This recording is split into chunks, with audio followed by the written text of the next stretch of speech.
Last thing, the most practical aspect of it, which is how to make collaborative decisions. So it starts with a quiz. If you've been to workshops of mine, you don't get to participate in the quiz. How many of you have heard of Mary Parker Follett? Nice. Hey, you don't get to participate. So this is one of those tragic historical events that happens because somebody is female. Mary Parker Follett is one of the early pioneers of what is now known as win-win approaches. She didn't coin the term, but she investigated it over the course of some decades and wrote about it extensively based on her experiences. She's also the person who coined the terms power over and power with. She died in 1933, which, if you're going to die in the 30s, it's a very good year to die before you know how bad things are going to get, right? And although she was quite prominent in her day, she became obscure afterwards, as you see how few people had heard her name. So I have a quote from her that I carry with me. And the quote is that there are 3 ways to resolve differences: domination, compromise, and integration. Integration. In domination, one party gets what it wants and the other doesn't. In compromise, neither party gets what it wants. And in integration, all parties may get what they wish. And elsewhere, she explained that compromise is quantitative, while integration is qualitative. And let me explain what I think she meant by it. Compromise is within the world of scarcity. There is a finite thing, which is called the difference between us. And we arm wrestle and decide how much each one of us is going to give in to make up for that difference. In the end, it feels shitty. Nobody enjoys it, and yet we all believe that nothing else is possible. Integration is qualitative. It changes the terms. It changes the terms of what solution is possible. And what I want to talk a little bit about is how that happens. What are the conditions that make it possible for the terms to change? And what can be done in practice to support collaborative decision making when there are differences.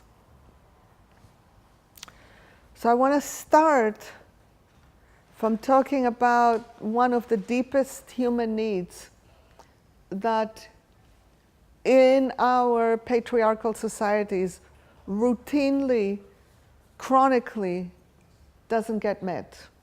And that is the need to matter.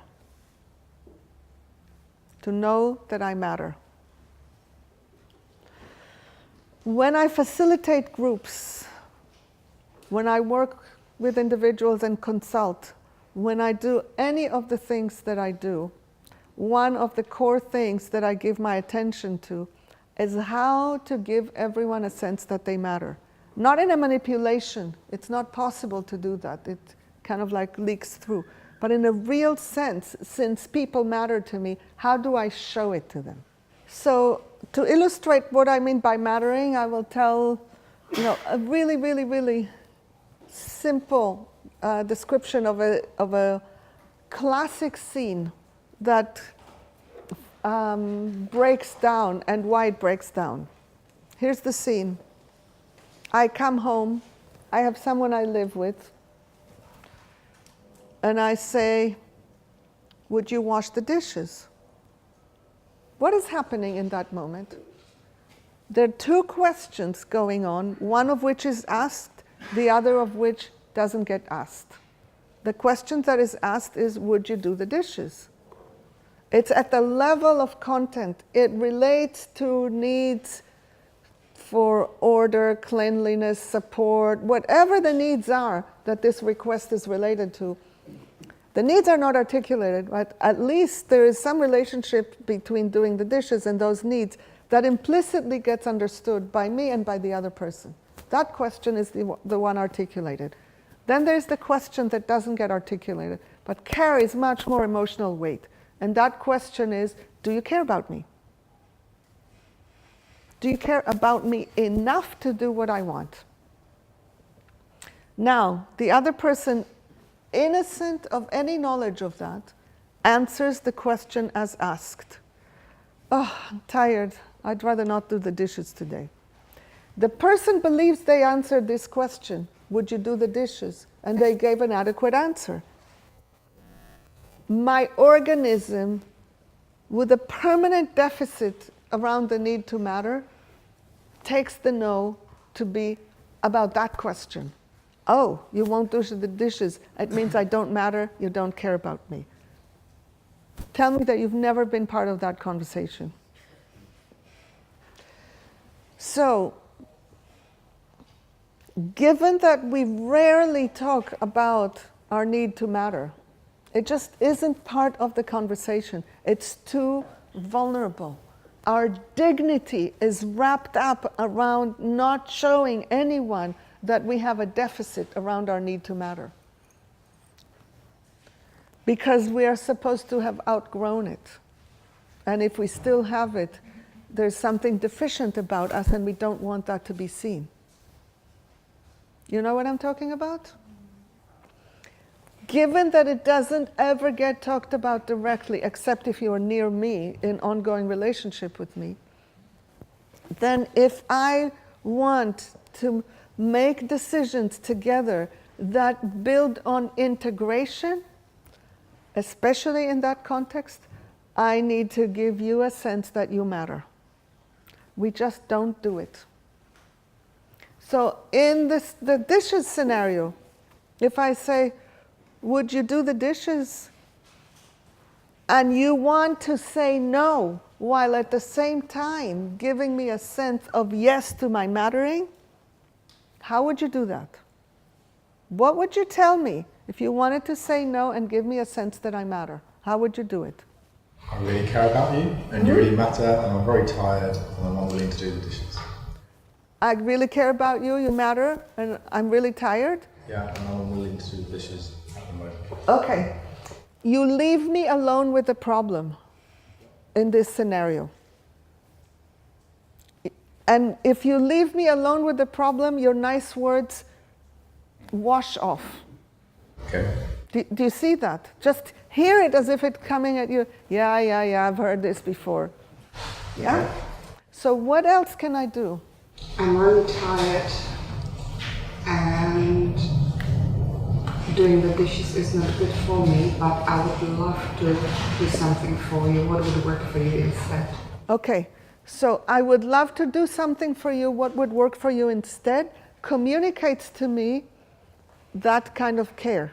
It invites me to separate the dishes from the care and see if there's something else. What else is possible? Because that changes something, but it still leaves me alone with the dishes. So is there something else? Yeah. Are you tired?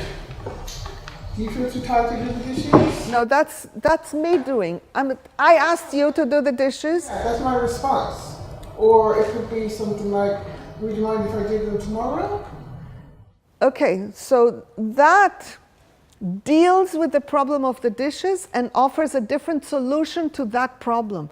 When you offer a different solution, you communicate to me that you are holding with me what I care about.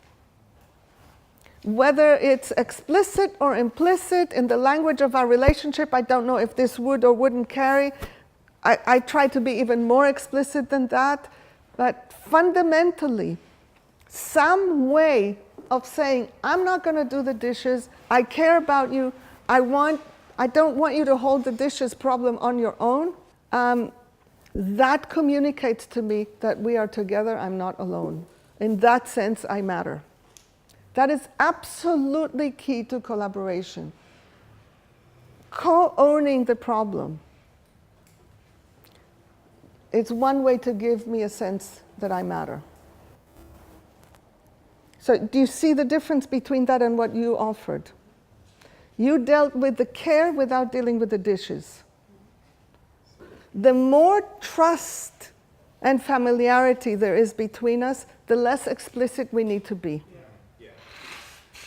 So sometimes people learn NVC and they start infusing every conversation with observation, feeling, need, request, whether or not it actually contributes to mutual understanding, mutual problem solving, or whatever. It isn't about this. For me, it's a tool that is available when our trust is broken, and then it can mend it. Do you see what I mean? So if I had said this and I had any indication from seeing Sophie's face that somehow she got offended, then I would take care of it. But I am relying, Sophie and I rely on a huge amount of trust that's been building over a few years now.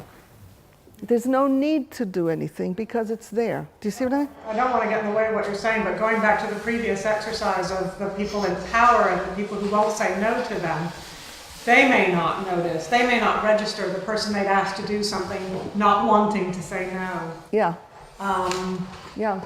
And that's the kind of situation. Yeah, one of the highest compliments that I remember having was from a person who used to work at NBC. He's now doing other things. And I asked him to do something, and he said, I would rather not do it. I know it's part of my job description, but it's too tedious, and I would rather not do it. And I said, thank you, I really appreciate it. I'll find another solution. And he wrote back, and he said, you make it easy to say no to you. And I said, that's one of the highest compliments you could say to a boss. And he said, exactly. So I carry this with me as a great and precious gift. Now, just to complete that, if that happened, like a large proportion of time, then the person is not a fit for the job. But on every single occasion, I don't want somebody to do something, even if it's part of their job description, if they don't have true willingness. Back to decision making. So this is one of the keys, because when you have a sense that you matter, your creativity increases, your willingness to experiment, your willingness to stretch, your willingness to accept things that are not your own preference increases. This is where the context in which integration thrives. And one of the keys in understanding how integration and what I call convergence of people coming together around solution, one of the keys to understanding how it happens is the same as what I said about the difference between wanting and willing, which is we all have our preferences, and the range of our preferences is almost invariably narrower than the range of our willingness. And simple examples help. Let's say we're trying to buy pizza for everyone. And my preference can be a pizza that has, artichoke hearts, feta cheese, what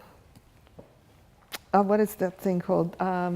Eggplant, olives, mushrooms, and onion. That's my preference. And there's probably, I'm just making it up, it isn't actually my preference. I don't eat pizza very much, hardly at all. But if we assume that this is my preference, it's likely that there's going to be hardly anyone else who will have exactly that same preference. So if we're going to try to get a pizza that meets everybody's preferences, we won't be able to. But I'm probably very willing to eat any number of other combinations that are not my preference. Wider range of willingness than preference. That's another piece that we build on. A lot of times people who are trying to facilitate decision making unconsciously fall into the trap of having to make everyone happy. It is not possible, and it is not the goal. The goal is to come up with a decision, a solution that actually is acceptable to everyone. Acceptable to everyone means within the range of willingness. That range increases when everybody knows that they matter. Is this all making sense? Yeah. The other thing that increases willingness is knowing what matters to others. If you remember what we talked about in the morning, that resources flow to where there is need. If I know what your need is, I have more willingness to give something to you than if I don't. And your need is not specifically what you are asking of me. Your need is always on a deeper level than the surface strategy that you express to me as to what you would like. If I know what really matters to you, my heart opens. So I'm trying to come up with an example that is non-trivial.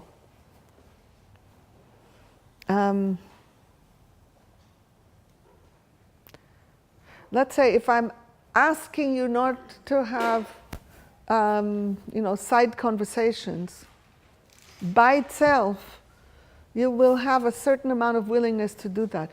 If you know that I have a nervous system that kind of splatters when I try to talk over other noises, you're going to be more motivated to keep quiet because you know why it matters.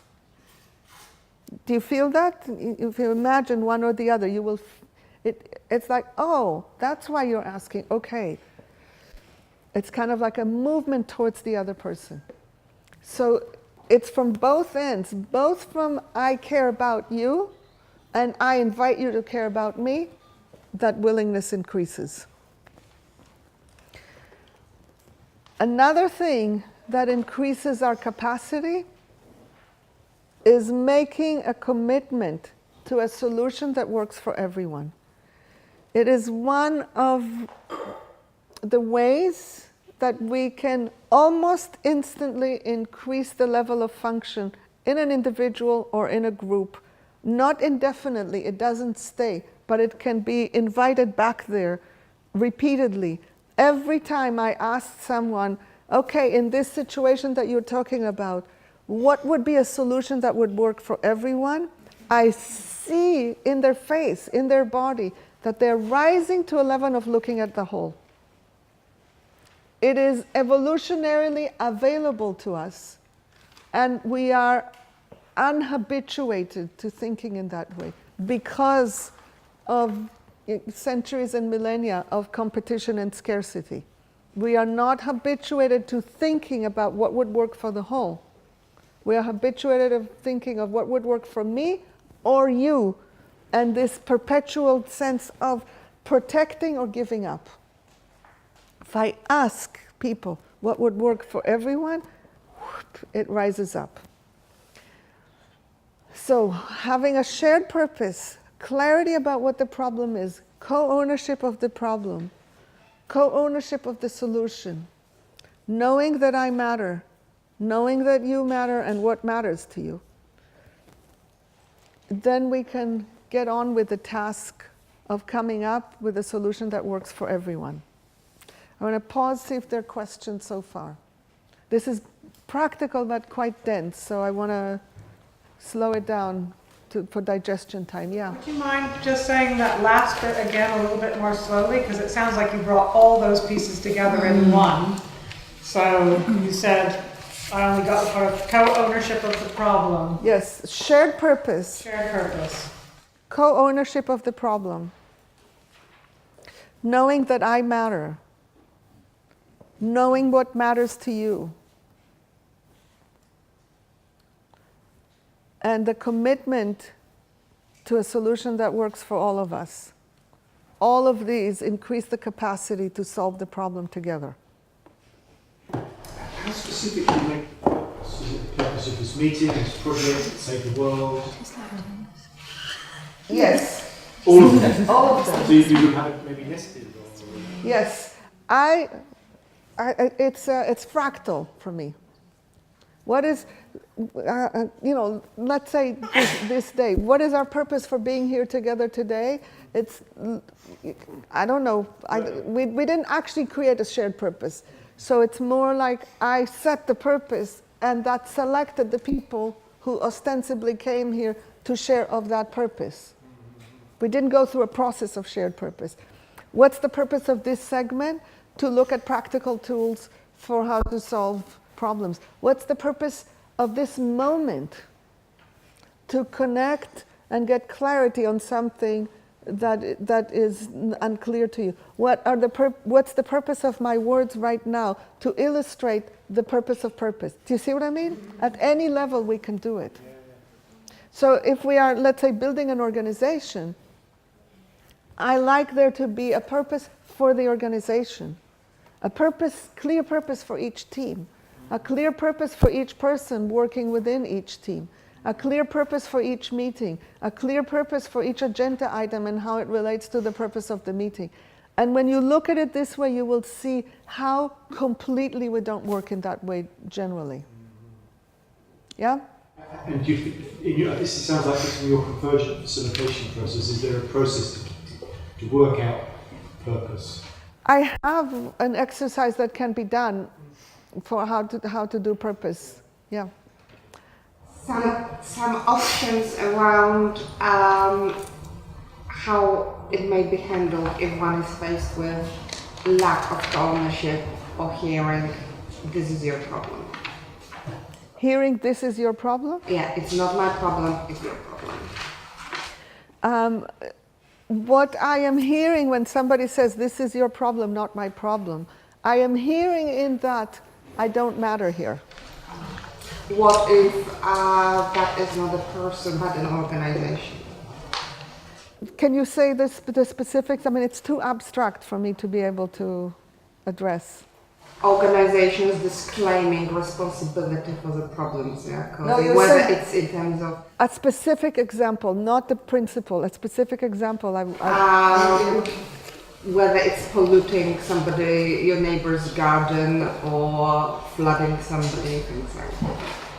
So there's an organization that is flooding? Yeah. So if the organization is saying this is not my problem, and you don't have power, you're in an entirely different ballgame. If there isn't a willingness to sit in the room and solve the problem together, you cannot do this exercise. You'll have to resort to other methods, such as nonviolent resistance. The problem with the nonviolent resistance is that it requires a whole lot more people. Because if you individually try to do nonviolent resistance against a corporation, impossible. You don't have enough power for that. So do we come to limits of non-violence? We come to limits of dialogue, not the limits of nonviolence. It's not like violently you can force them. Do you see what I mean?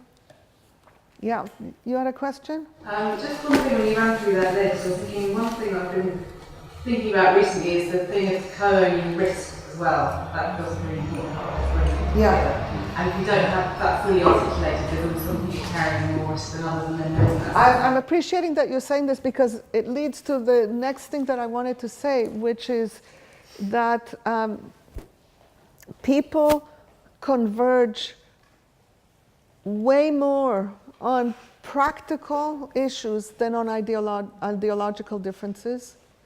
And the more the problem affects them, they have a stake in solving it, and they have the authority to solve it, the more likely they are to converge.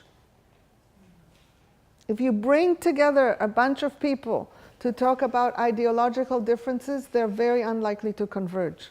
If you bring them together to solve a problem that they are all stakeholders in, and where they have the authority to do it, they're much more likely to solve it because they live with the result of their deliberation.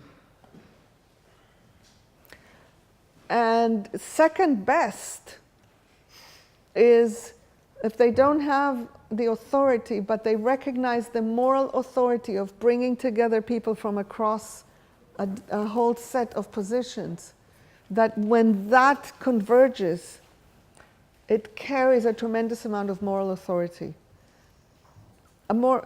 As far as I can tell, the power of moral authority has not been studied very much. I haven't seen that. Maybe if anybody knows of any research on the topic of moral authority, I think... I don't understand. What is moral authority? Okay, let me give you an example.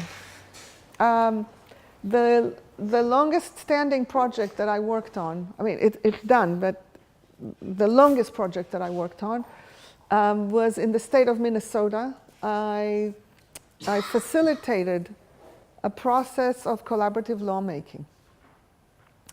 They didn't know that they were going to do collaborative lawmaking, but that's what ended up happening. The topic was child custody legislation, not a particular family.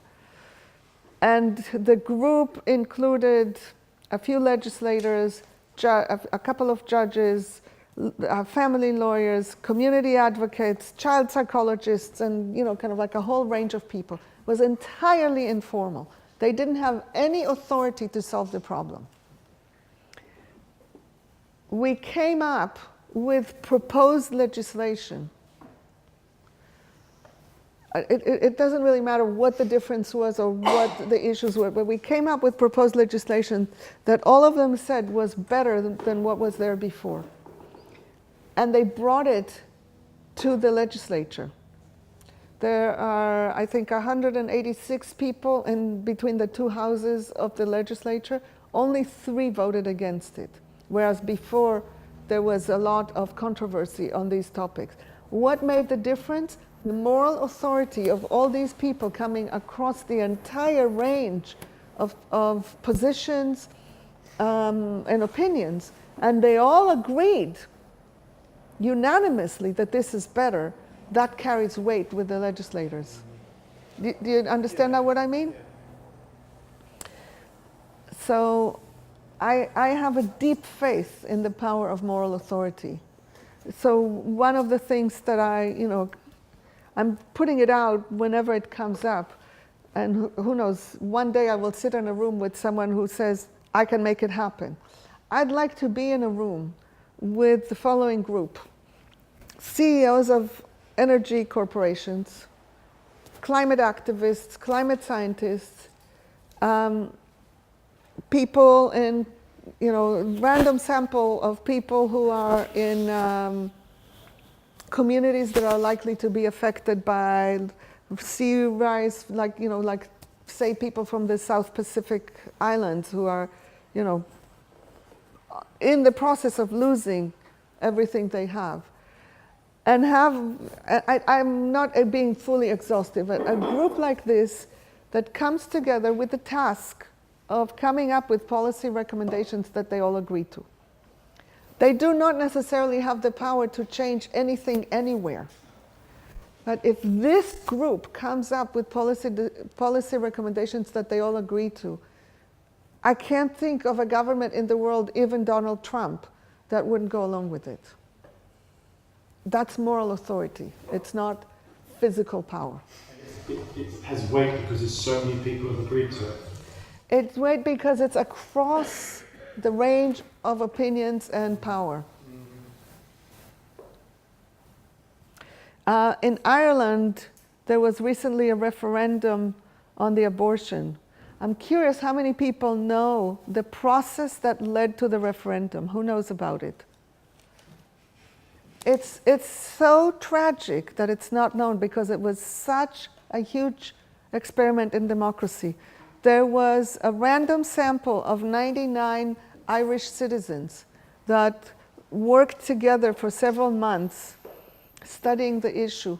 They're probably the world's top experts now on the topic of abortion because they interviewed everyone, they engaged in dialogue and deliberation, and in the end, their unanimous recommendation was to take out the ban on abortion from their constitution.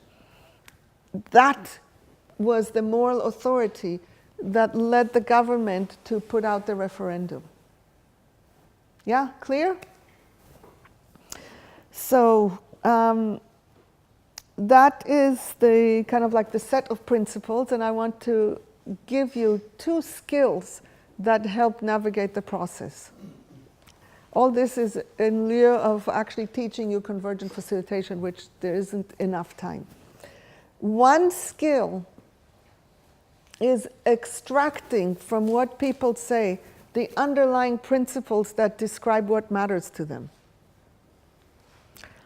and bringing together all the different principles that all the different positions in the room have into one list of principles. So in the Minnesota case, it took 3 months to bring people into the room. And then it took 1 day to come up with a list of 25 principles that they all agreed to. So I will give you an example of what I mean by that. And that example is the moment that tipped things into them agreeing to come into the room together. Because I was having a series of phone calls with them. So we were on a call, and this is before the days of video conferencing.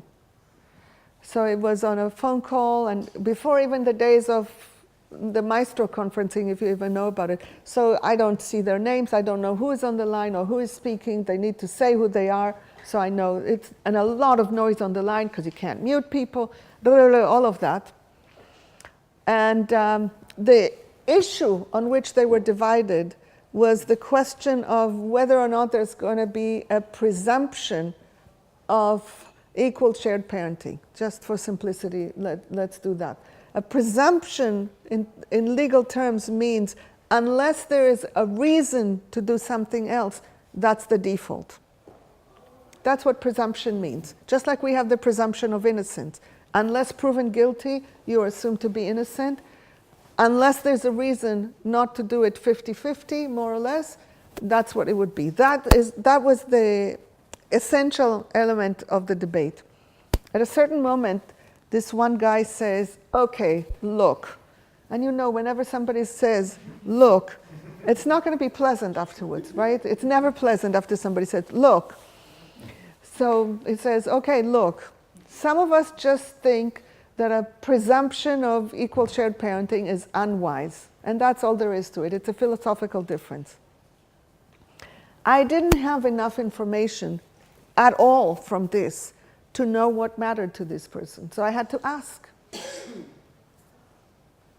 And I said, could you help me understand what leads you to think that it's not wise? What are you specifically talking about?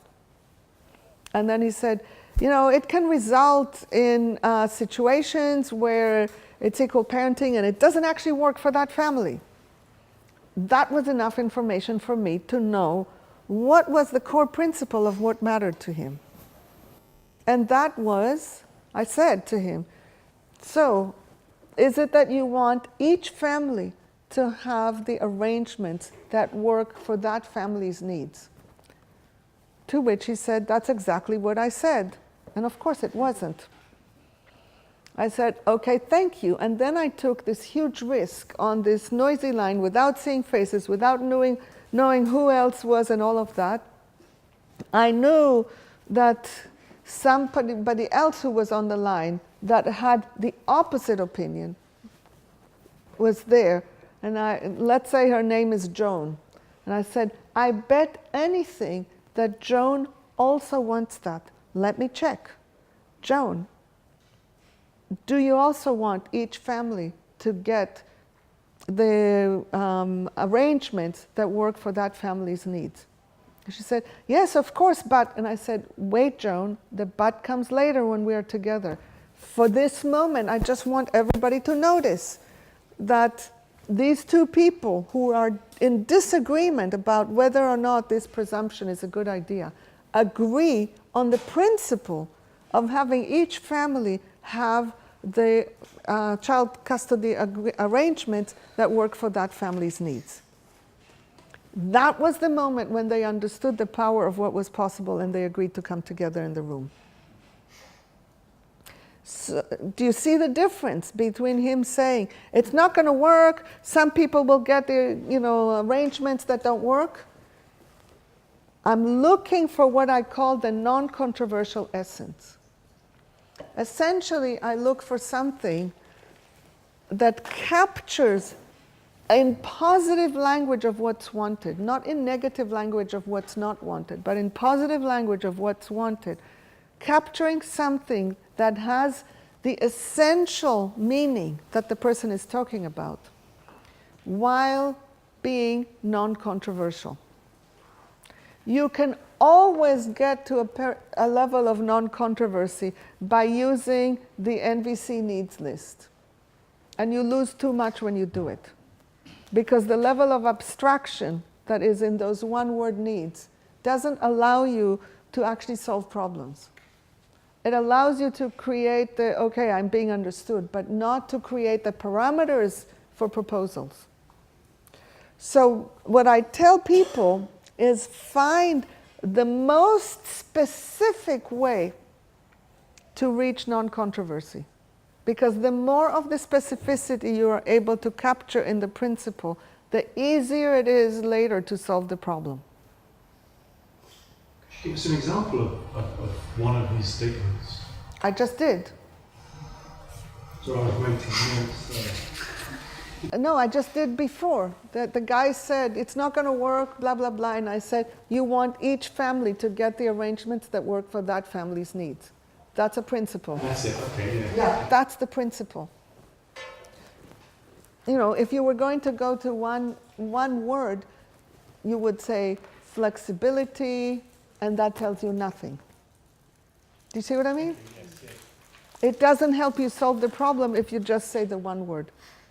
Question? Yeah, thanks for the list earlier around shared purpose and agreeing the problem. It just, you may have covered this already, but it strikes me that sometimes people don't agree on the problem. If you take something like climate change, how do you, can you apply this method to getting people to agree on the problem or finding out where their relationship to the problem is, but to the extent that therefore sometimes if you're working with multiple cultures or people are standing in positions where they're representing an organisation. There are many, many, many nuances. In that particular case, one of the issues we had to overcome was that people were there as representatives. And the way I address being representatives is this way. You enter the room as yourself. Once we reach any kind of agreement or anything in the room, it's not yet an agreement until you've gone back to your constituency and checked with them. So it's a going back and forth that we did multiple times. That's why it took time. Because people in the room can agree much more easily than each of them with their constituency. But maintaining it practical allowed it to be possible. We did it in 2 rounds.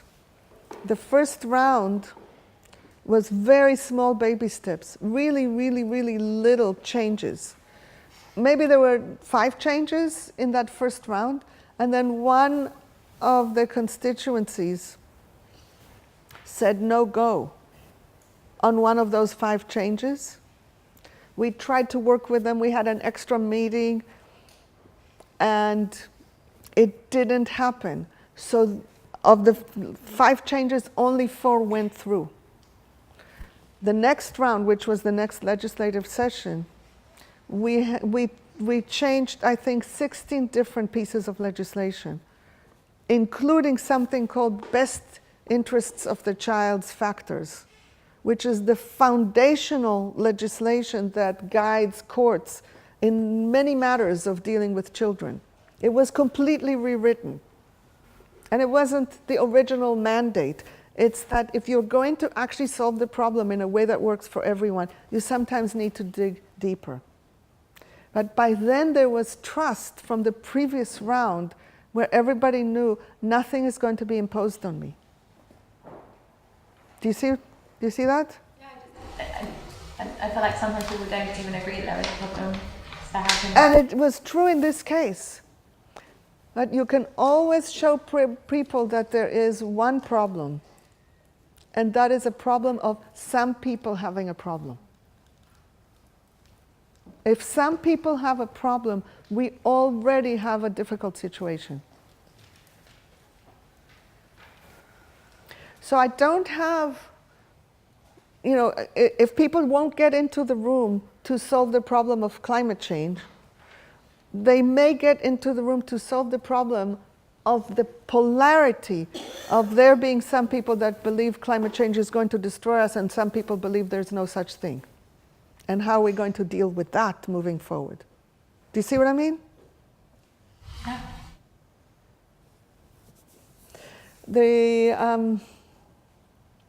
There was a dialogue that happened between 6 women for several years. 3 of them were leaders in pro-choice movements and 3 of them were leaders in pro-life movements. 6 of them met regularly for some time, and in the end they co-authored an article in the Boston Globe, which you can find if you dig up the archives. They never changed their opinion. They came to truly honor and respect each other and love each other and trust each other. And the result was that when someone from one of the southern states was going to go to Boston to bomb a clinic, which is, I don't know if it happens in Europe, but in the US it happens periodically where people go and do actual violence in clinics that do abortion. And the pro-life women got word about it and contacted that person and said, "You're not welcome in our community." That tells me that something happened there. They solved one problem. They didn't solve the problem of creating, of how to deal with the underlying issue of abortion, but that's precisely because they were only connecting with each other ideologically. They were not tasked with the question of what legislation to make. If they were given the authority to enact legislation, with the amount of trust that they had, they would figure out legislation that they could all agree to. That's my faith. Yeah? Okay. So I would like to I haven't given you enough for you to be able to practice with this. This is a new skill. Even people who have years of NVC experience still need to learn this freshly. And in fact, sometimes it's harder for NVC people to learn this skill than people who don't have the NVC experience, because there is now a groove in the brain to go all the way to the needs list. So people come up with needs rather than principles, rather than the non-controversial essence. So instead, I would like to demonstrate it a little bit. So I'd like anybody to come up with a scenario, either real or imaginary. And what you will need to tell me is, who is the group that you are talking about? What's the decision that this group is trying to make? And what's the imaginary position that you or someone would have within this? Yeah. So someone close to me has looked after her aged father-in-law for many, many years. I'm her mother-in-law. and they're a very caring couple. This couple who do that, they have really strong values around nurturing and caring for the family. Another member of the family is now poorly and has never contributed to caring for the family. So now that he's now unwell and is now going to move from another country and live near them because he needs someone to look after him. So how do they explain to the rest of the family that they can't? What's the position? Who has an opinion about it? You're bringing the problem at a different level from what I'm asking. I'm asking for an opinion within the decision that needs to be made. What would someone say? So the person who's the main carer is saying that their nurturing nature is being abused and they're being put upon, and having no say in this person is just... Okay. Yeah. So I would say that if they were all sitting together to solve the problem collaboratively, and this person said this, the non-controversial essence that I think everybody would agree to is that any solution to the care problems within the family needs to honor the limits of the people who have energy to give. Do you see? Yeah. Okay, another situation.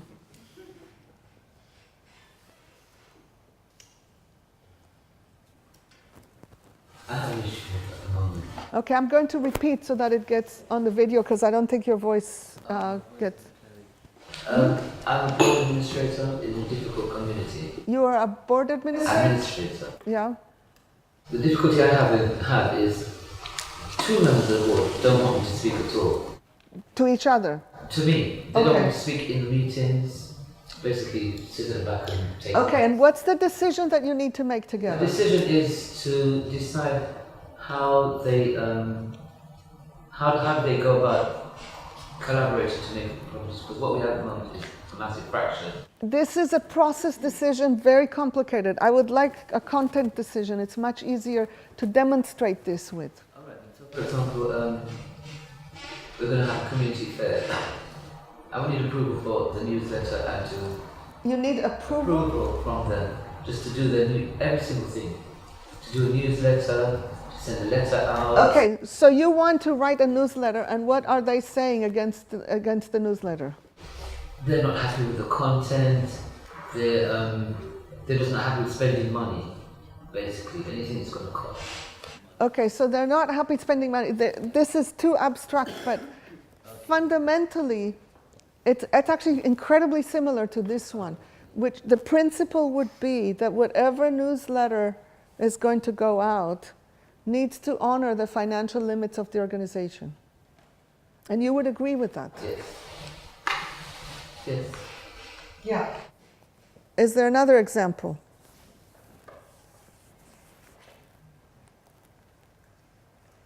I'll try this one. So the group is a local council. A local council, And they have been meeting with the community of leaseholders. So that's people that own their houses, but the council legally owns the land, if you like. The council has come with a decision to impose a new structure that says, we are now listening and taking your views seriously, but the leaseholders believe that this decision to create this new structure has them no power, no decision making say, and that actually the council aren't going to listen. And the council is not going to listen. So we are assuming that now all these people are in a room together. They were in a room last week. And that there's a decision to be made together. So a lot of the conditions are not in place. I'm just looking at what is the non-controversial essence. You can't, so the preconditions for collaboration are not in place here. Yeah. But if we assume that they are, then what I'm hearing as the non-controversial essence there is that the process of decision making needs to generate trust in all stakeholders. So what you see that I'm doing is I'm taking all the sting out of everything and getting to the essence of what's wanted that makes sense Ultimately, you're looking for a duh, where it would be very strange for somebody to disagree because it makes perfect sense. And if you make it in positive language, concrete, practical, non-ideological, it's way more likely to carry the day. And that then has an impact on you in making the proposals for the solution in the next stage, because there's a stepping towards that happens. Yes, let me talk about the creating the proposal. There's a process of very methodically putting together a list of all the principles that make up the space of the decision. So in that particular original example, we had one item which is honoring the limits of the people who offer care. There are probably going to be others which is, honoring family ties. There can be, 5 or 6 others. In the end, you have a list. That list needs to be owned by the entire group that is going to be making the decision. That group can be just one person. You can do this internally because there is an internal choir, and you can get from each part of within you all the different voices. What is the non-controversial essence of each different voice within you? And you have a whole long list, and you will know, I need to make a decision that honors all these principles, instead of being in a fight between internal voices. Once that list is in place, you can get the shared ownership. The commitment to a decision that works for everyone becomes very concretely the commitment to come up with a proposal and agree on a solution that honors all these principles, because all these principles capture within them everything that matters to everyone. So if it attends to all these principles, it will be a decision that is very likely to work for everyone. Based on all these principles, people can then come up with proposals. And the last thing that I want to say is, once you have a proposal, with or without having done all of this, how do you then get from proposal to decision? And a lot of collaborative processes that exist out there, in one form or another, put pressure on people to agree.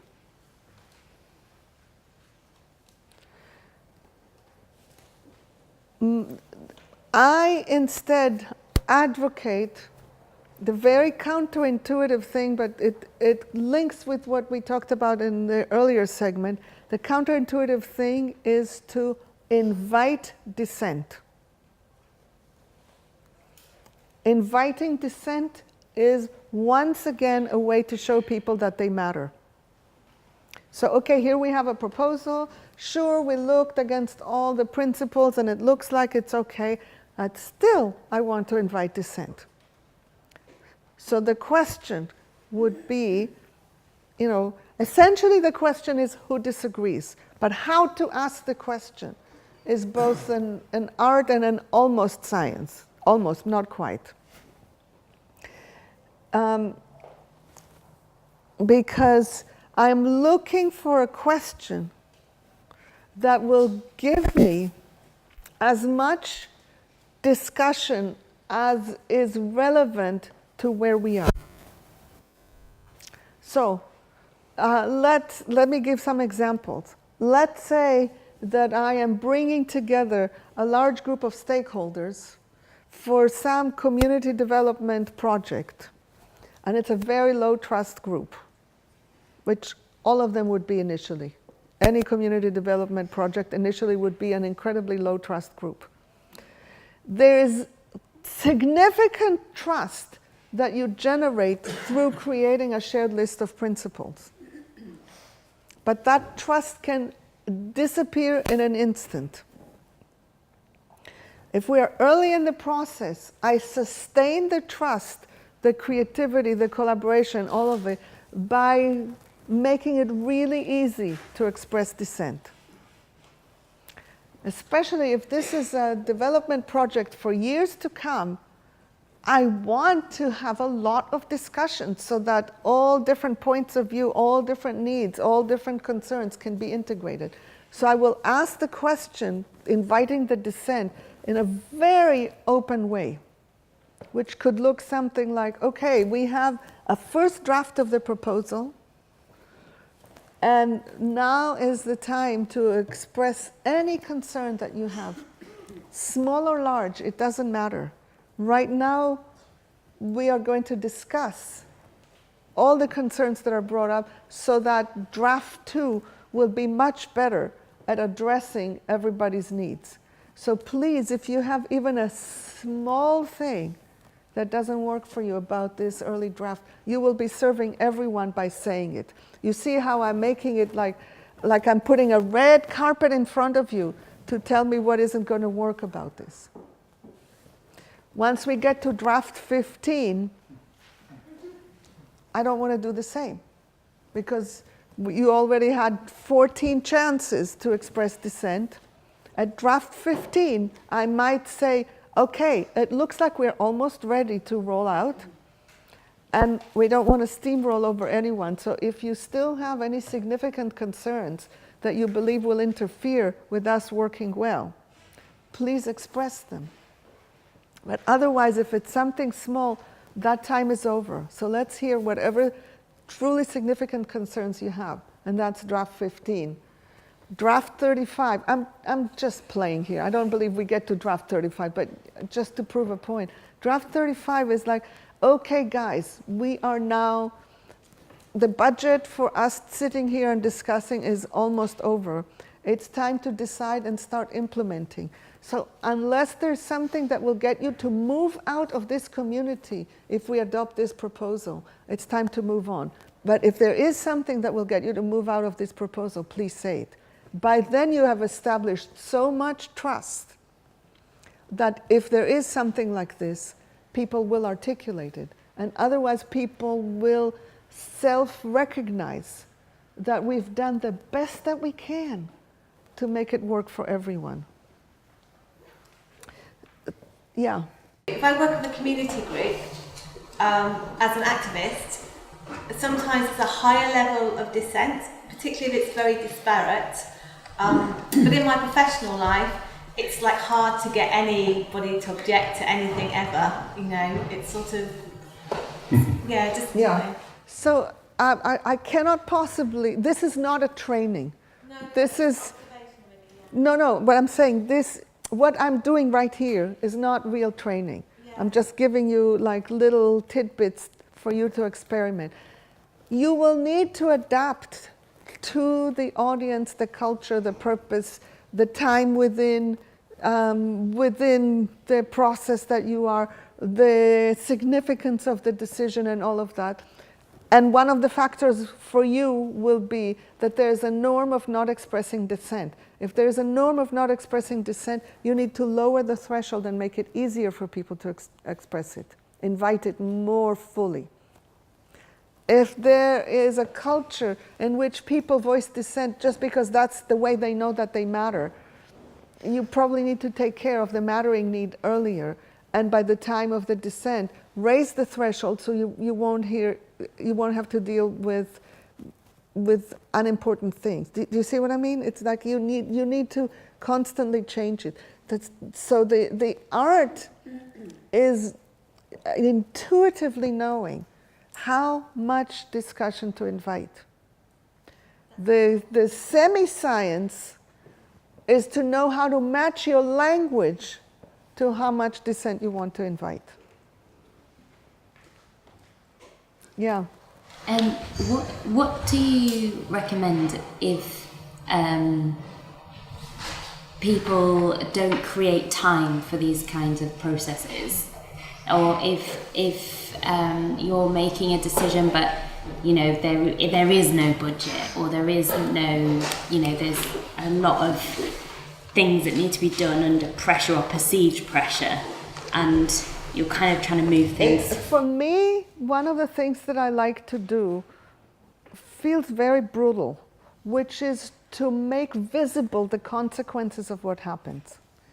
I mean consequences not as in punishment, but consequences as in real life consequences. And that could look like saying, you know, okay, folks, I see that everybody's ready to make this decision. And when I look at our past, when we use this process of making decisions, you know, somewhere like a week or 2 or 3 or a month later, we really regret the decision that we made because we see that we haven't thought of many things.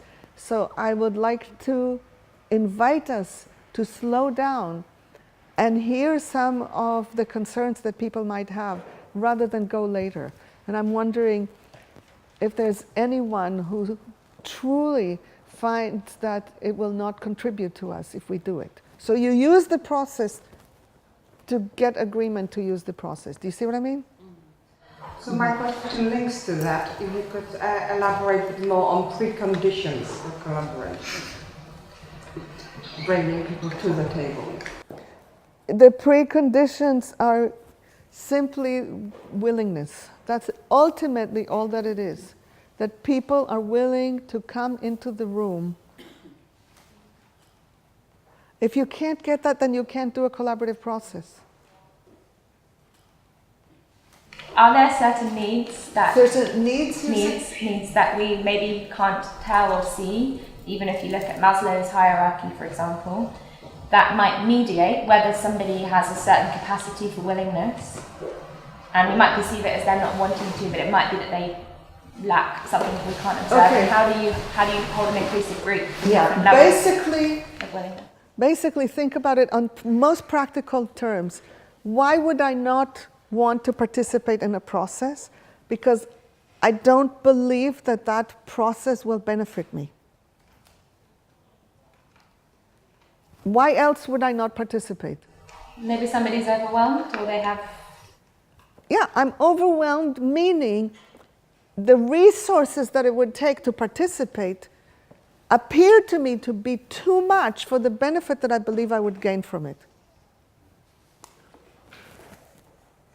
Does that make sense? It seems simple and practical. You're not...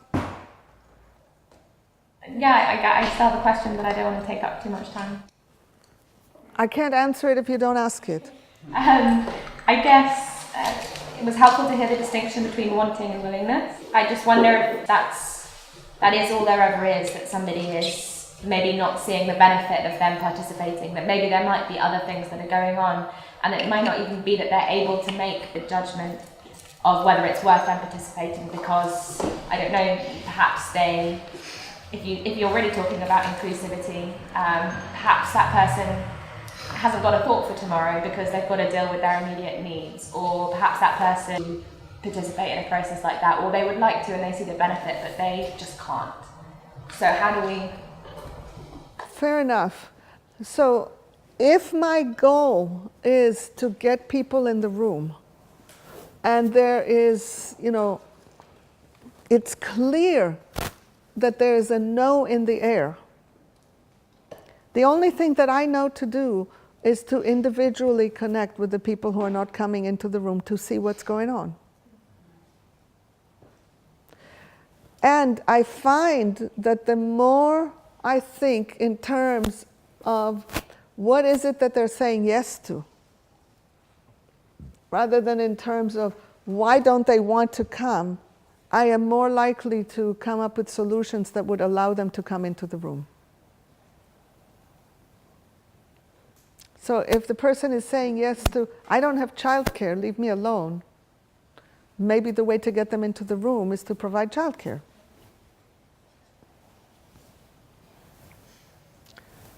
Is your question addressed? Give me more. I usually handle quite well individual personal negotiations, conflict facilitations. However, I do struggle with organizations, especially organizations, especially when there's very clear power over. So think of it in this way. An organization never says no. It's always a human being who made the decision to say no. An organization is not a thing that has life in that way. It's always an individual. So who is actually saying the no? And if you can think about why that person is saying no, you're already moving towards the possibility of collaborating.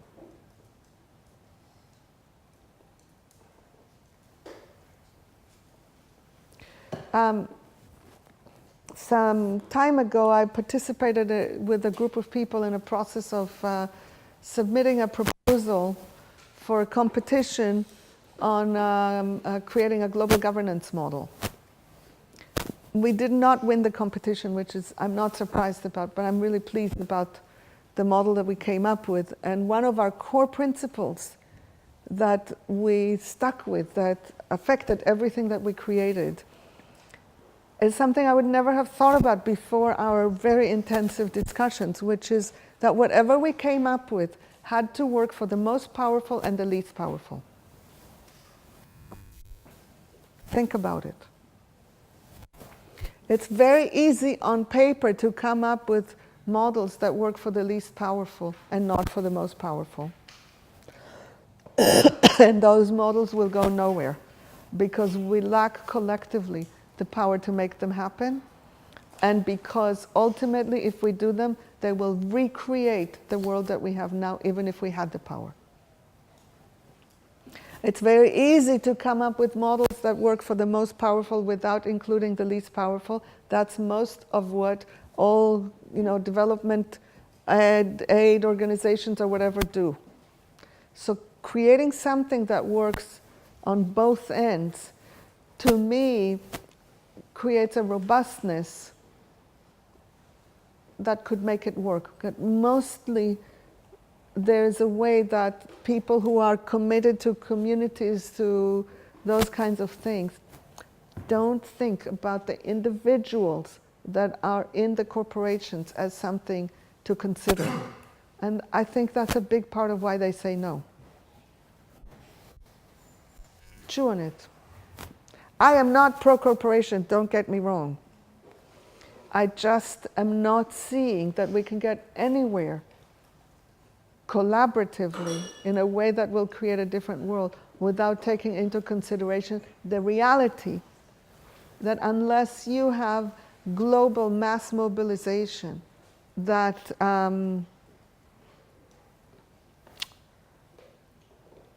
creates defection from the implicit support that corporations and governments have. Unless you manage to do that, you have to reckon with the power.